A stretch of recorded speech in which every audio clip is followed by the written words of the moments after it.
top 10? Again, I'm sorry. Go ahead. No, no, go. Okay. Yeah, I'm not too sure about again right now. It's. I mean, we just finished with Trap Queen. In 679, it seems to be headed to the top 10. I don't know. And then he just had another top 10 with My Way, which remains in the top 10 this week. Again, I don't know what the label's plan for that song is, or what the plans are.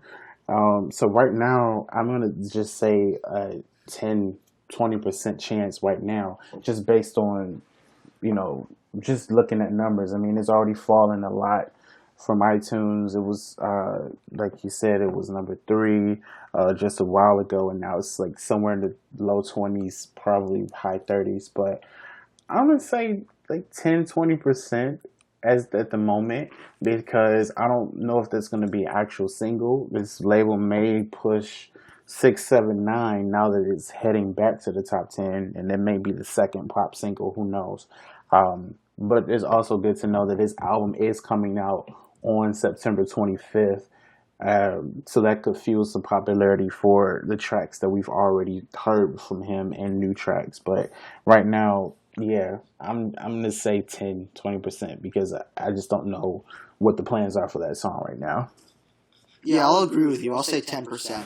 Because even though it's an amazing feat that it got to number 3 on iTunes, having been released, originally on SoundCloud months and months ago, I do think that it's not going to be a single. It's going to be an album track that was released early.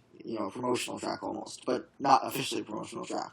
The streaming numbers will be there. It's had 4 straight new peaks on Spotify in the last 4 days.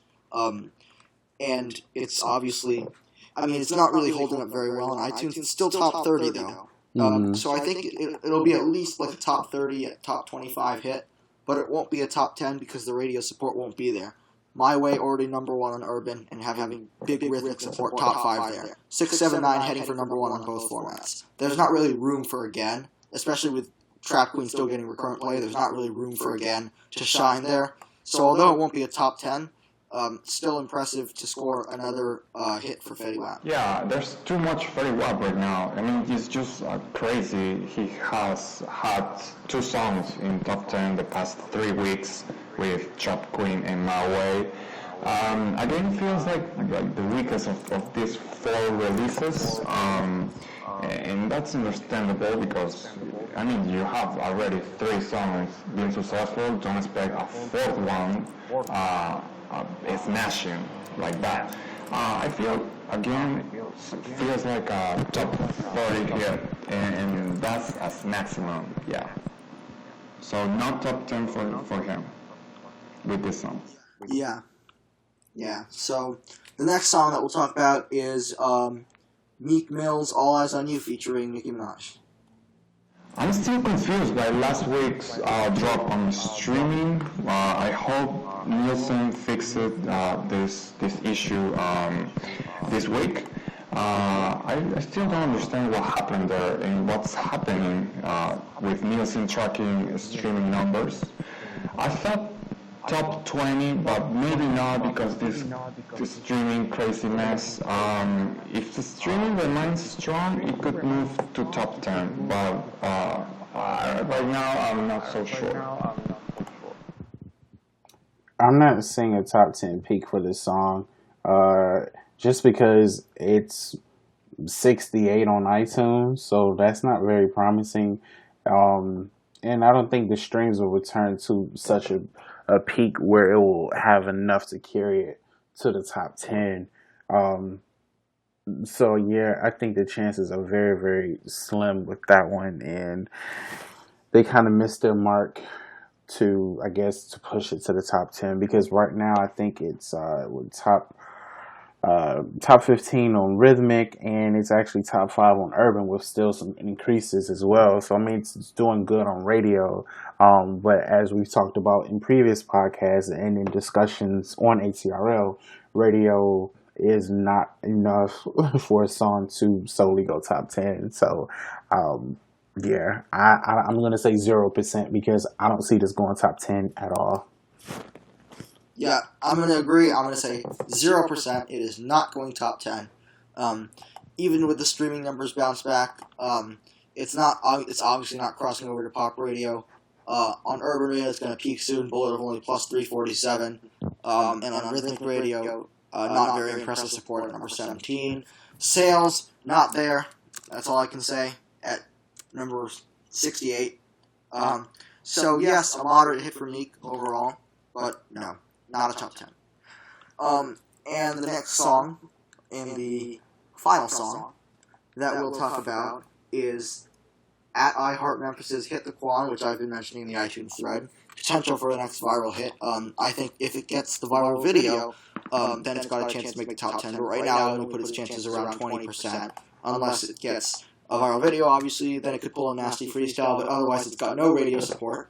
A fairly strong sales, hanging out in the 30s on iTunes. Yeah. I haven't listened to the song yet, but there were some comments on ATRL hyping the song and seeing the viral future potential in this song. It feels like a top 20 for me so far. Things can change if it goes viral, and you never predict when those things happen. But right now, I don't see it. I mean, 0% for me. I mean, no, not 0, but 20%. If it goes viral, it's going top 10. But otherwise, I'm not seeing it. Yeah, I think it definitely would have to go viral at this point to pull top 10. This could easily follow the path that Nasty Freestyle had. It kind of just mellowed out on iTunes for a while, and then it went viral, and then it shot into the top 10 for a few weeks, and then it just completely faded to the background because radio didn't support it while it was being viral. In fact, I think you mentioned it a couple weeks ago, Alex, that this song or the Nasty Freestyle peaked in radio well after it went viral. So yeah, it actually just peaked like a week ago at number 16 on Urban and at number 28 on Rhythmic. So it actually had moderate radio support. Yeah, but I found it surprising that radio picked it up so late. Yeah. Yeah, so I mean, this could happen again with the Hit the Quan. If it goes viral, yes, I'd say it will go top 10. So, I mean, I'm kind of 50-50 in the air right now. 50-50 because, I mean, this year we've had a lot of these urban dance craze hits to go viral and just urban hits in general. So it wouldn't surprise me if it goes top 10. But, again, it just needs to go viral because it's not going to go top 10 on its own. But the sales are promising because it's hanging out right now in the top. It looks like it's in the top 40. Yeah, 42 on iTunes with virtually zero airplay. So that's a good sign. And that actually reminds me about the delayed radio support, about Rich Homie Kwan's Flex. I don't know if you know the song. I mean, the song peaked early on streaming, and it already peaked there, and it's still going on airplay. It is very impressive. Yeah, it is, which is funny. I mean, that's just another song that could have probably hit another maximum potential in popularity, but again, the metrics didn't just line up as they should have. Yeah. So that concludes this podcast edition of Will It Go Top 10. If you'd like us to talk about another song next episode, make sure to tweet us at Charts Podcast. I run the account, update it frequently. And now we'll move to someone who probably won't get a top 10 this era. Kelly Clarkson. Her era has not gone the way that they planned it to do, to go. With Heartbeat song and Invincible both underperforming. What do we think of this era so far? Okay, so here's what I think, and that's going to be a little bit long. Kelly Clarkson is not the typical pop girl, pop like Ariana Grande, Katy Perry, or those artists. I love her. She's been in this industry for more than a decade. She's been full of hits and not so successful songs, but that's Kelly Clarkson. I feel Piece by Piece didn't have the intention to do good on charts. I feel this album was released as a gift for her fans since she was gone for 2 years. I guess she said, let's do this just for my fans to hear more brand new Kelly Clarkson, which I personally, I appreciate since I'm a fan of her. I think she's at this point of her career after more than 10 years that she doesn't care too much for hits anymore. I mean, how adult contemporary is going to play every song she releases. That's for sure. That's her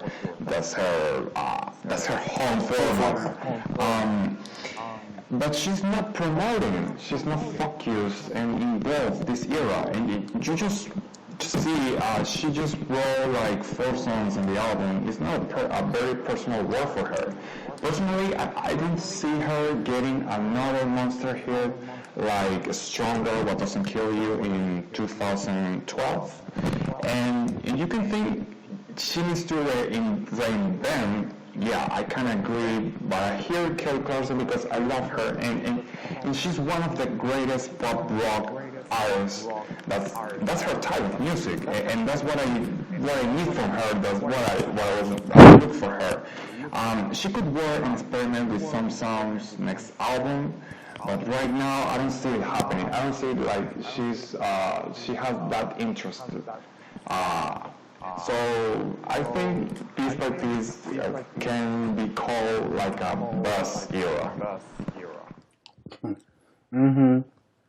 Yeah, I like that term. Yeah, I think she's complacent with what she's already accomplished in her career. I mean, she's sold millions and millions of records. Breakaway was her biggest error, giving her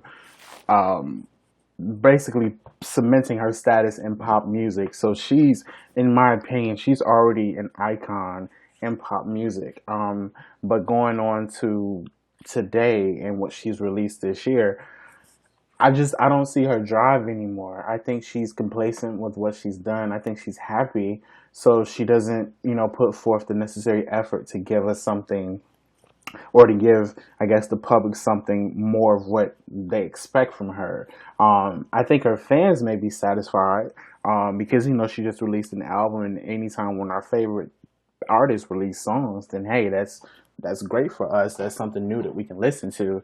But as far as her chasing commercial success again, I think she's probably past that point. I mean, she's on tour, she's promoting the album. So I mean, I guess her sales will be kind of sustained in that way. But yeah, as Harris said, I don't think she's going to reach the heights again like she did with Stronger, which was a massive hit, and I think the 5th biggest hit in the U.S. that year, or the 8th, one of those two. But it was a huge hit, and it put her back on the map. But again, I don't think she's going to be aiming for that type of success anymore. As long as she can keep her name floating around on the adult pop and the adult contemporary airplay playlist, then I think she's happy with that, and I think her label is happy with that, because I believe the new single "Invincible" is actually probably somewhere near top 10 on HAC. I haven't looked at the numbers, but It is. It's gonna be 12. Yeah, but actually, it's peaked because it's got a negative bullet, so it actually did not make the top 10. It finished at 11. wow, well, for her, that's actually kind of, for her standards, that's kind of bad. But I think you her know, hits are getting more airplay than Invisible. probably, yeah, I think that's the case. I think radio is still playing, stuff like Stronger, Dark Side, and even things from her breakaway era, like Since You've Been Gone, which I personally still hear on the radio today. So yeah, I think she just has like a nice collection of hits that radio can just easily fall back on if the listeners are not feeling her new material, because listeners are always going to go for nostalgia. They're always going to love Since You've Been Gone, Breakaway, those type of songs. So So yeah, I think this is just a buzz era for the fans. And I think that's just what it is. Yeah, I have to agree with everything that you guys have said. I think that I certainly was not surprised by the lack of commercial success this era for Kelly Clarkson. I feel like she wasn't really pushing for commercial success, and that's fine because the career she's had, she doesn't need to. Mm-hmm. And the way that the things have gone, one album for her fans right now is probably, like you said, going to satisfy them. And I honestly, I didn't like Heartbeat's song. I thought it was cheesy. I thought it was fairly bland. I didn't think it was good enough to become a big mainstream hit. Right. And I guess I was right in the sense that it wasn't something that the general public really picked up. It never really sold strongly. It never streamed strongly. And its main support came from HAC airplay. So overall, just as you guys said, a buzz era for Kelly Clarkson. We'll see what she does next. I wouldn't be surprised if it's another one of these. And in terms of mainstream success, so slowly fade to obscurity. Basically only getting recognition for her past hits. I know that sounds really dire. It's not. Trust me. She's already had a great career. But who knows? I mean, Stronger is one of her biggest hits, if not her signature hit, because it was massive. Just was released 10 years after a moment like this, her first single got released. So, I don't know, after 10 years of being in this industry and getting your bigger hit, your biggest hit, is very impressive. Yeah. Mm-hmm. So, we'll move on to our next segment, and that is studying the Bubbling Under. Take a look at a few songs charting on the Bubbling Under right now, and talk about each of their futures. So, the Bubbling Under obviously won't be released until tomorrow, so we'll use the one from last week. And we see, the first thing that I noticed is Little Mix. Yeah, Little Mix at number 3. They just recently performed on Teen Choice Awards, songs top 40 on iTunes, shaping up to be probably their biggest hit in America to date. But how big will it eventually get? And the song was also performed on the 1989 tour, and it got a little buzz there. Black Magic is such a great pop track. I mean, it was a huge hit in the UK. It was top at number 1 for three weeks, I think, which is massive there. I think that they're gonna make it. They're going to get a hit in the States finally. Well, this song is gonna be a moderate hit for me. It's not gonna be a worth it type of success. But maybe top 50 or top 40, which is awesome. Yeah, I think because I see it's flying up iTunes right now, so apparently the promo is working. It's number 35 on iTunes, and that's pretty good. Yeah. That's pretty good. So I think it's gonna definitely be a hit. Top 40, I would say. Worth it size hit, I'm not sure, because the thing with Worth It, that took a while for it to build, and then once it got to its peak, it actually sustained a lot of longevity. So it would be interesting to see if Little Mix can follow in that path in Worth It, because undoubtedly that is the biggest female group hit in a very, very long time, here in the US at least. So I'm going to say definitely a top 40 hit for them. Right now, I haven't really checked the radio numbers, but it seems to be climbing up on radio. Yeah, it's actually top 20. It's top 30 on radio, and it has a huge spin increase, but a very, very small audience increase. But that could change if the sales continue to climb and stabilize after the promo has stopped. But yeah, it's shaping up to be a hit for them. So congratulations. I'm not as optimistic as you guys. I think I'd honestly be surprised to see it go top 30, maybe top 40. But I was thinking more realistically in the upper 40s or 50s. It's not going to have any support outside of pop radio, obviously, because it's pure pop. It's a pure pop song. And I don't think that the streaming will be particularly strong. So far, it hasn't made the top 50 of Spotify.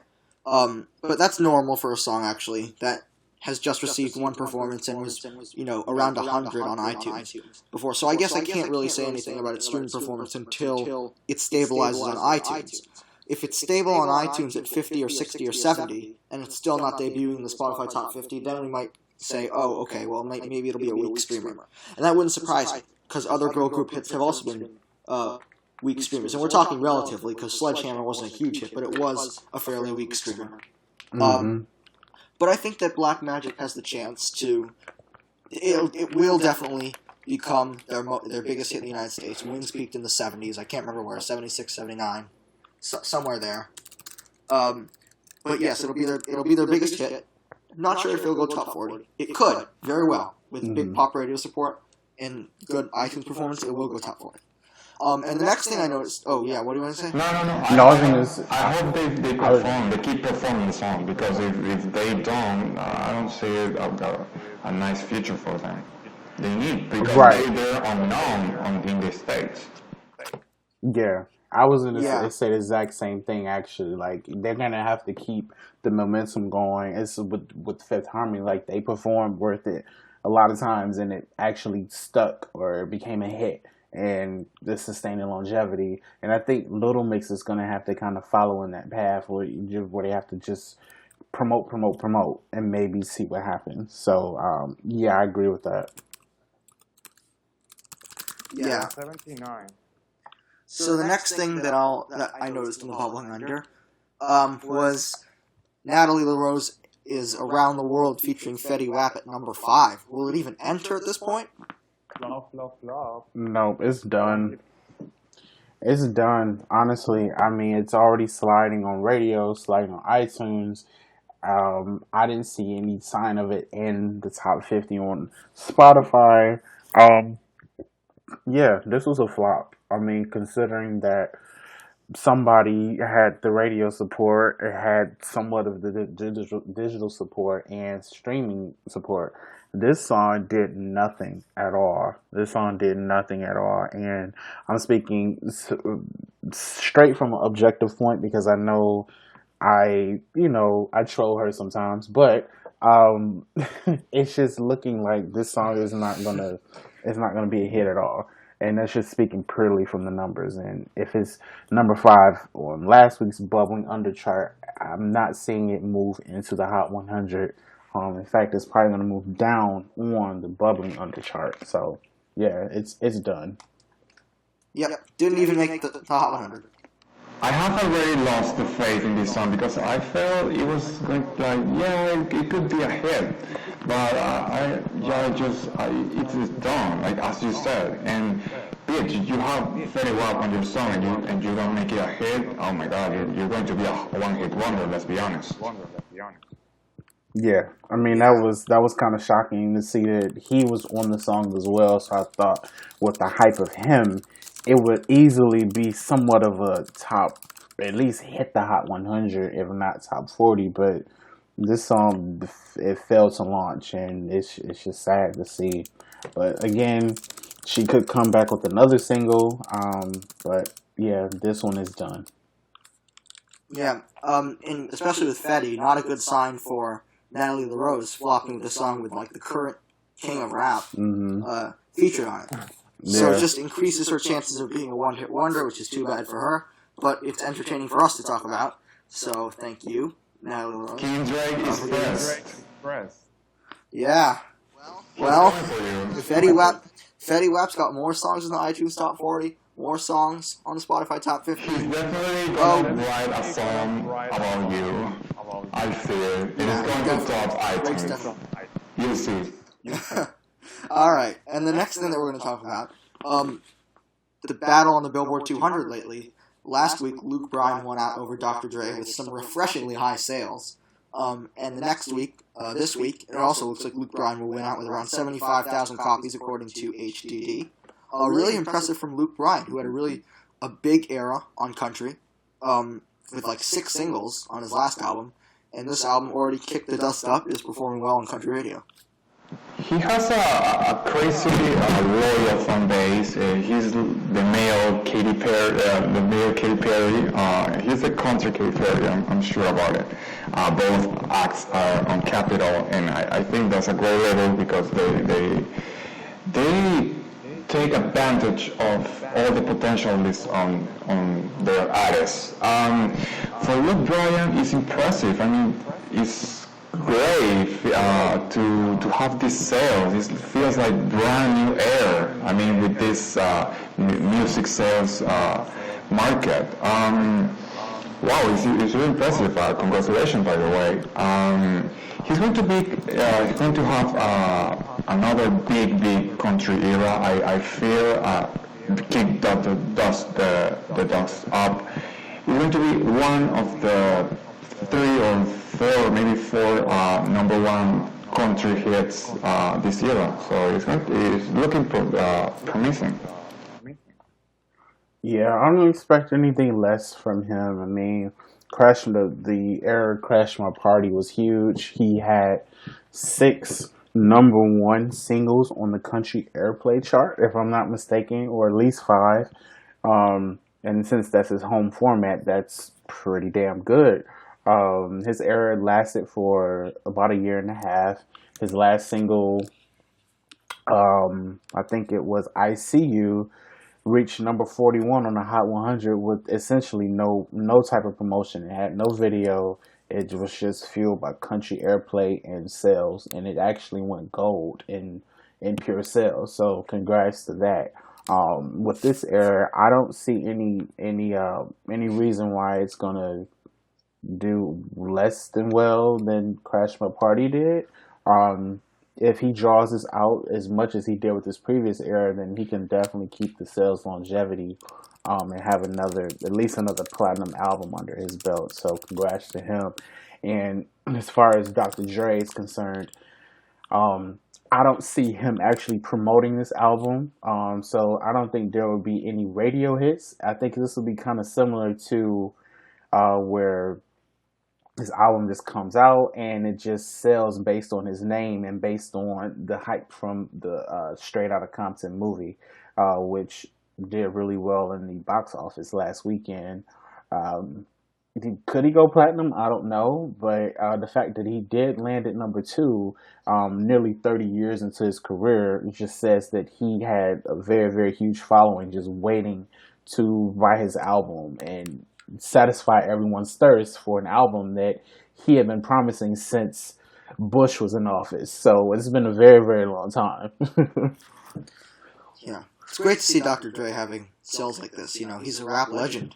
And to see him getting over 200,000 sales first week, you know, it's just great to see. The movie Straight Outta Compton, I haven't seen it. I think I should. It looks really good. But you know, good for him. There's not much else to say. You can't complain that he hasn't gone number 1 because in any other week this year, basically, he would have. So, Absolutely. Just an unlucky week for him to be releasing. And by the way, HDDD it's predicting a second week for Luke Bryan at number 1 with 75,000 copies, which is amazing. Yeah, with Dre selling around 50,000. Now, the next thing we would talk about is the underperformance, actually pretty much a complete flop of Good Thing by Sage the Gemini and Nick Jonas. And talking more about that sound, the instrumental, the kind of electropop light pulsing instrumental that was first brought about by Do What You Want, and then Love Me Harder, and then Jealous, and then Style, and now Cheyenne and Good Thing. Is that sound literally going out of style? I think so. I mean, no, talk, even sorry. I think it's honestly yes. I'm just gonna say yes. Because we've heard. I think the listeners of pop radio are probably drawn out from that sound now. I mean, it started, you know, I guess with Do What You Want and Style, Jealous, Love Me Harder. I think it's a little bit overkill at this point. But again, I guess it also depends on, you know, who the artist is, because I don't believe that song was actually ever. I don't believe "Good Thing" was actually promoted. So I don't think it really had a chance to really take off as much as it could have. And I do notice that it was discounted on iTunes for a while. So that kind of, I guess, gave us a false sense of what the sales would have actually looked like. And I think the sales actually tumbled down once the discount was taken away. So it's just sad because I initially thought that would be at least a top 30 hit, following the fact that Sage the Gemini just had a hit there with Going Down for Real. And then Nick Jonas was just following up with Chains, which was a huge pop radio hit as well. But going back to the sound of the similar sounding sound with these latest pop songs, maybe the listeners are becoming tired of that, and for the reasons they are underperforming on the Hot 100 and on radio. Also, Jason Derulo's latest single has this sound. Wow, I saw it's a big surprise because I thought the thing was going to be a hit mostly because of radio, but it doesn't seem so. I think the song is it's just way too much. I mean, it's being used way too much. It's like, my God, stop. I don't know. I mean, it was okay when Do What You Want happened, when Love Me Harder, even until Style. But then it was like, enough. It was just enough of that sound. It just doesn't seem like original. It's like you're listening to the same song again and again, the same song. It's like, oh, it's not so surprising. And talking about surprise, Good Things flopping. I thought Nick Jonas was able to get another hit. I mean, he had Jealous and Chains with big pop radio support, but it doesn't seem so. It's a big surprise. But as I say, I'm not happy because it flopped, but I'm not complaining because, I mean, you need to create another sound, not just doing the same thing over and over again. Yeah, and both of those songs that you mentioned, Cheyenne and Good Thing, have poor call-out scores, near the bottom on pop radio. Cheyenne has 55.6% of listeners liking the song. That's 26 out of 35 songs. And Good Thing is even worse. 51.3% of people who heard it said that they liked the song. That's 31st out of 35 songs. So I do believe that the general public is getting tired of this sound, and that future songs released will have a mountain to climb if they want to smash the way that Style did or Love Me Harder did. And this reminds me of the DJ Mustard situation. DJ Mustard absolutely owned 2014 on rhythmic and urban radio. At one point, he had 8 songs charting the top 40 of rhythmic radio. This year, though, he's only had a few big rhythmic and urban hits. Be Real by Kidding featuring Dej Loaf, and then Post to Be, obviously, by Omarion, Chris Brown, Janae Aiko. But he hasn't had that domination that he had last year, and I think it's partially because due to rhythmic listeners and urban listeners, partially, not fully, tiring of his sound. Mm-hmm. Yeah, that's true. And that can be said for a lot of producers. And I think DJ Mustard found the niche. It worked. He was getting hits after hits, and then now people are just tired of it. And then there's a new Nelly song, which sounds just like a typical DJ Mustard song with the hey chants in the background and the same chord progression. I mean, I don't think that's going to be a hit. I mean, it had a strong start on sales, but I think that's going to fall into that category of sounds that I'm tired of hearing on radio. So it also doesn't help that the lyrics of that song are like absolute trash. Like hilarious. I literally gasped when I saw what they were saying. I said, okay, I'm not gonna repeat it because it's just that bad. And I'm sure the radio edit is just as bad, and people are not gonna like it. So, yeah, and another song that obviously was a victim of the DJ Mustard thing was I just forgot to mention. I don't know how, but Classic Man from Judena. 34th out of 35 on the call-out scores. Second worst. Yeah. So just really that trend is tired. Yeah. Especially if you're trying to imitate it. If you're actually DJ Mustard, then maybe you've got a chance to score a few more hits. He has had a few urban hits this year. Be Real, Kidding, Mario on Post TV. But not the domination he saw last summer. Right. All right. So now, a little fun segment here. Miguel Zadorn recently spent 3 years, celebrated 3 years on the Urban Adult Contemporary chart, still top 10 there. And we're going to talk about, well, why is that song specifically resonated with the public, specifically the urban public, and talking about other songs that might perform similarly on their home formats in the future. Why the public doesn't get tired of the same song about 3 years? Oh my god, I don't understand that. I think with Adorn, Urban AC, which is where that song is still doing well 3 years after its release. That format is very, very slow moving. Like, you listen to a radio station here in New York, you would hear Adorn, you would hear a lot of other classic R&B hits. So they pretty much they don't really break out of their shells, if you will. So if the listeners love it, they're going to keep playing it. And then another thing with Miguel is, he didn't really release that many singles from his last album. It was just Adorn and Do You, and that was it. And I don't think Do You did as well, so they kind of dropped that and just let Adorn just ride its own course. Now, with another album he just put out, Coffee, which was the lead single from his album Wild Heart, it reached top 20, but I thought it was going to be that hit that just replaced Adorn and overtake that as his recurrent airplay hit. But no, I think Adorn is actually charting over Coffee right now on that format. Oh, easily. See, yeah. Easily. So, I think that honestly, to me, Adorn is just a very good song. It resonated with me the first time I heard it. And it gave me a very, very slight reminiscent. It reminds me of like an old Marvin Gaye song, but modernized. So maybe some people are feeling that connection, like, oh my God, I have like this nostalgia with Marvin Gaye.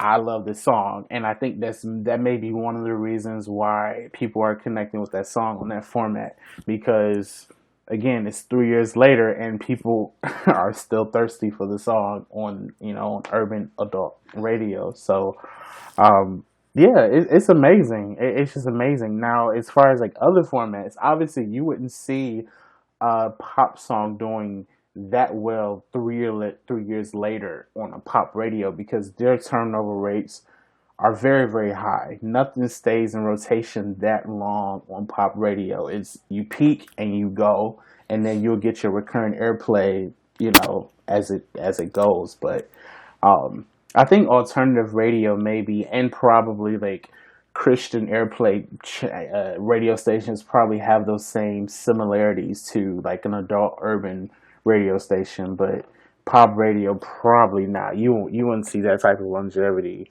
on pop radio, especially in this day and age. Yeah, and Adorn charting at number 9 on Urban AC and Coffee at number 19. That's remarkable. And I do agree. Adorn, I think, is a fantastic song. It still gets a ton of recurrent airplay from me. I play it still quite a lot. And I think it's really been a timeless classic on that format.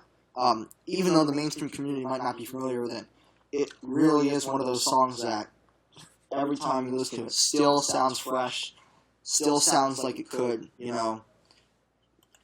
be just released yesterday. And just looking at the songs that have spent the longest on each format, you see Bruno Mars, When I Was Your Man, at number 29 on the adult contemporary format, in its 917th day on the chart today. Mm-hmm. So that's not too shabby at all. Oh my god, drop that shit already. Oh my god, that shit sounds so boring. I don't get it. Well, AC likes it, and then Pink's Just Give Me a Reason, still top 20 in its 881st day at number 19. But that's an adult contemporary format. Looking at the big four formats, pop, HAC, rhythmic, and urban, biggest four formats in the country. See, the oldest song on pop is number 69, Avicii's Wake Me Up, featuring Aloe Black. 700. Classic. It is a classic. 751 days in the chart. That is tremendous. That's just over 2 years. So very impressive, charting 2 years on pop in this day and age. HAC, Sarah Bareilles with Brave, 840 days. That's around 2 years and 5 months or so, at number 70 currently. Yeah, can you say, oh, it's already over, sorry.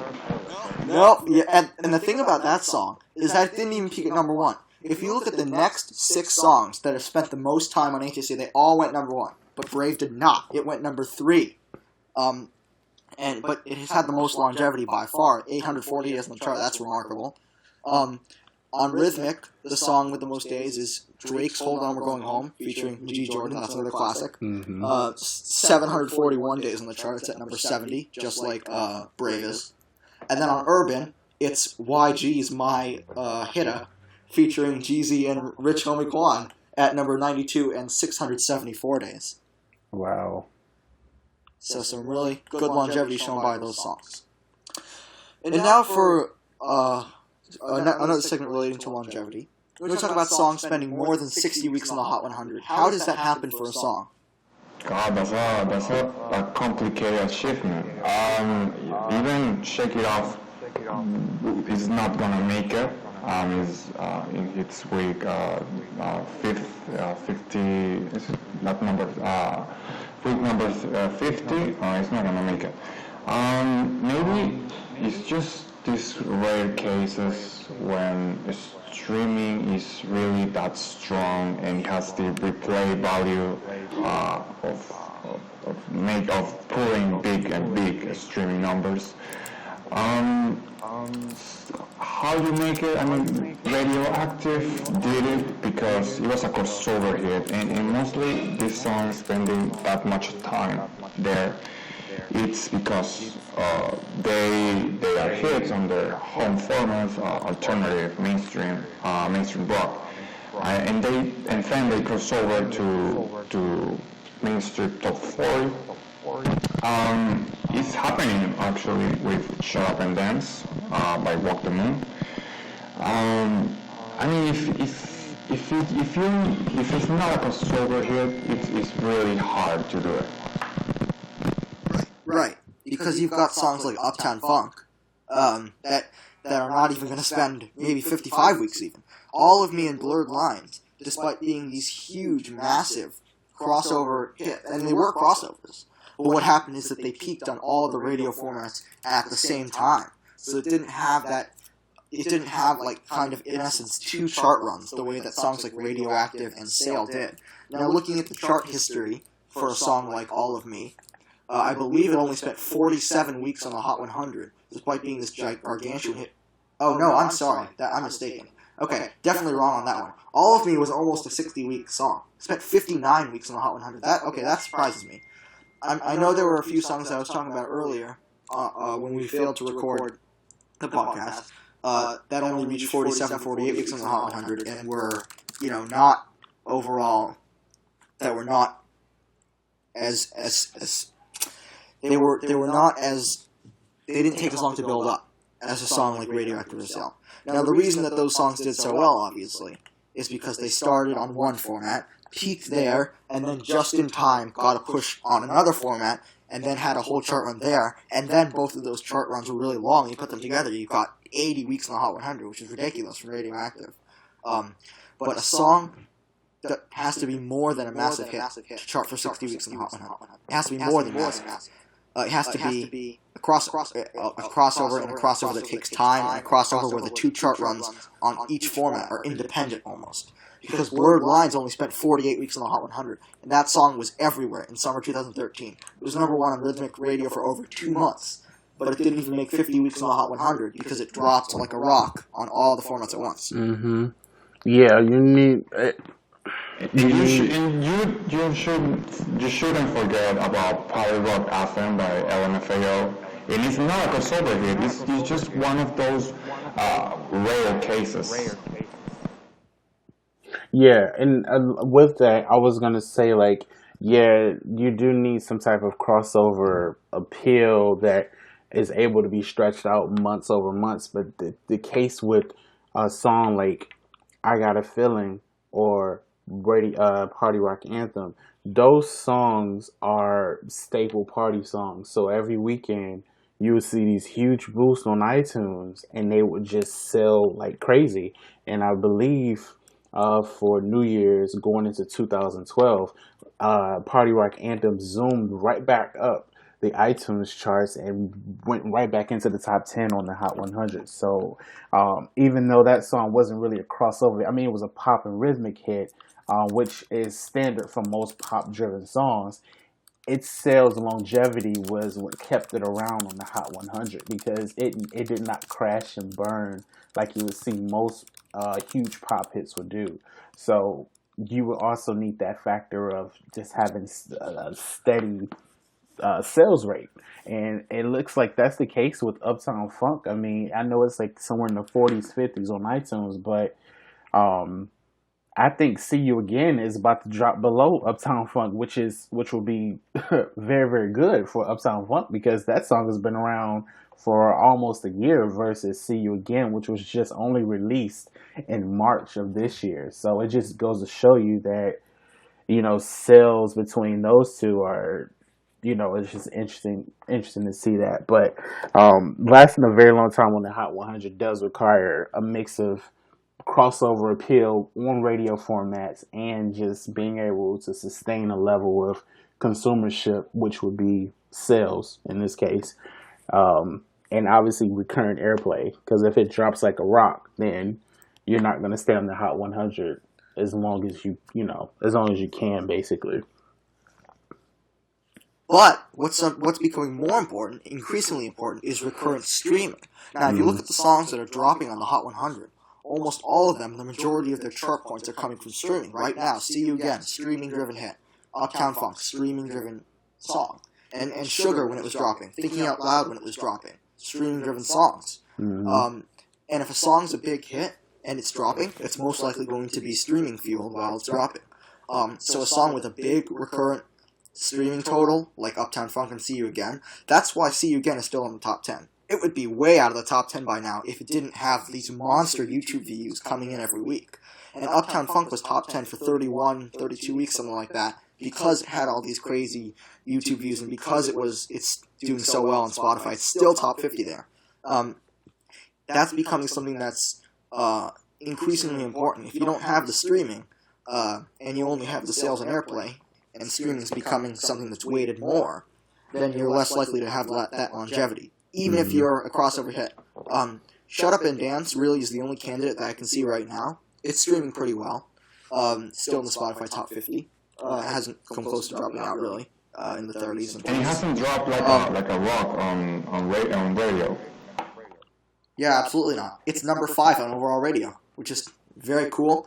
And there's no It's not real cool. challengers. I'm done with that song. I'm over that song. It's like, oh my god. Yeah, the public isn't. I'm tired. Seriously, it's like when you have a bunch of alternative songs. Chop and Dance is a pop song for me.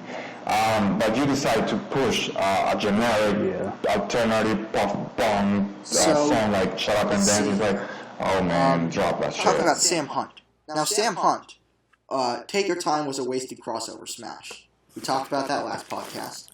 But now he's got a new single, "House Party." And the signs have been encouraging for "House Party." It's already charted on the Spotify top 50, making a few increases over the last week. It's got the similar country pop, laid-back vibe. A lot of country songs have that vibe, but just none of them are pushed to pop radio, so we don't hear about them as part of the mainstream chart watcher crowd. But I think that "House Party" has potential if, and it's a huge if, they push it to pop. Yeah, huge if. I've been checking All Access daily, and I don't see any ads date for it.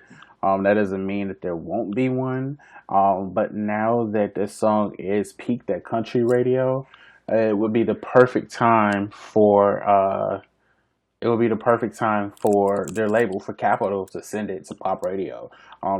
It's perfect. It really won't really need a remix. I mean, except for a few instrumentals here and there. But yeah, I think this is another potential crossover hit, and It's already selling very, very well on iTunes. So, Capital, I hope you're looking and taking notes because this could be a big hit for him.